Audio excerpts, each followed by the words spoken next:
Lagot na Raffy Tulfo hindi napigil ang magsampa ng kaso kay Denise Cornejo matapos nitong magsinungaling sa kaso ni Vong.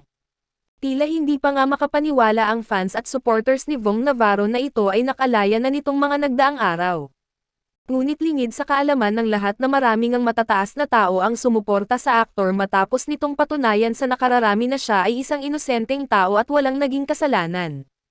Maging ang asawa nitong si Tanya Navarro ay napahagulgol ng iyak nang mabalita ang lalaya na ang asawa at ito nga ay makakapiling na muli ng kanyang mga anak matapos nga makamit ni Vong ang katarungan. Nabaliktad man nung una ang kaso at heto nga at muling pinaglalaban ng aktor ang pangalawang pagsubok na dumadating sa kanilang buhay at patuloy niya itong pinaglalaban dahil alam niyang siya ay nasa tama. Samantala matatandaan nitong mga nagdaang araw nga ay pinanagan umano si Vong nila President Bongbong at Senator Robin at gumawa pa ito ng kasulatan upang mapatunayan na si Vong ay isang inosente at ito nga ay inaprubahan agad ng korte dahil sa pinawalang sala nga ng korte ang panig ni Denise dahil wala naman daw itong ebidensya na siya ay ginalaw ng aktor. Subalit madalian ngang pinagpiyansa si Vong at ito nga ay inasikaso ng abogado ni Vong upang makalaya na ito. Ayon sa source ay hindi umano matibay at hindi kapanipaniwala ang mga sinasabi ni Denise laban kay Vong.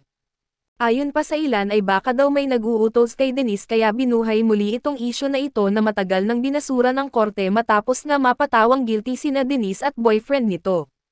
Samantala tila nakarating naman ang balitang ito kay Raffy Tulfo at to the rescue nga itong tumulong dahil hindi na umano tama ang ginagawa ni Denise kay Vong. Matatandaan na isa nga din si Raffy Tulfo sa naging daan upang mapabilis ang proseso ng naging dalawang kaso ni Vong. Ayon sa source ay mas naging strikto ang mga kasamahan ni Raffy Tulfo dahil patuloy daw nilang iniimbestigahan ang kampo ni Denise Cornejo. Ayon kay Raffy ay hindi umano nila palalampasin ang ginawang ito ni Denise sa aktor dahil sa panlulokong umanong ginawa ng mga ito at hindi na umano madadaan pa sa pera ang lahat dahil si President Bongbong na mismo ang makakalaban ng mga ito.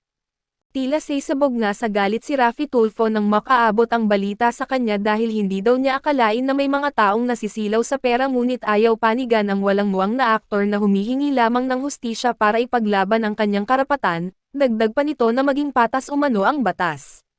Saad pa ni Raffy na maaring maging triple ang kaso na dumating kay Denise dahil sa kasinungalingan nitong pinapairal at maari muli itong makulong ng ilang taon higit pa noon.